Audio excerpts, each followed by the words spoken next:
Béjaïa, la petite Mecque. Sous la dynastie Ahmadide, Béjaïa, brièvement renommée Al-Nasiria, par le sultan Mansur al-Nasir, était bien avant Alger la capitale du Maghreb central. Elle était peuplée par 100 000 habitants. Le grand géographe Al-Idrissi la cita comme la plus prospère de l'Afrique du Nord au XIIe siècle. Il écrivit à son sujet « Les vaisseaux qui naviguent vers elle, les caravanes qui y descendent, importent par terre et par mer des marchandises qui se vendent bien. Ces habitants sont des commerçants aisés et en fait d'industrie artisanale et d'artisans. Il y a là ce qu'on ne trouve pas dans beaucoup de villes.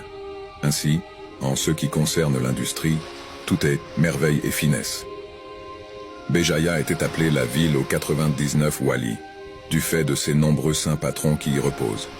Entre le XIIe et le XIXe siècle, son surnom était la Petite Mecque.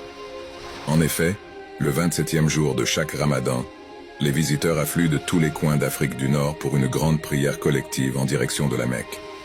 Ils profitent généralement de leur séjour pour acheter des livres et aiguiser leur savoir religieux. La nuit, les 99 mausolées que compte Béjaïa étaient allumés et visités par les pèlerins qui venaient de tout le Maghreb, voire de plus loin, du Sénégal, du Mali et du Niger. Cheikh Al-Hussein Al-Waltelani, qui avait coutume de passer tous les mois de Ramadan à Béjaïa, en compagnie d'une centaine à peu près de savants de son rang et de nombreux disciples,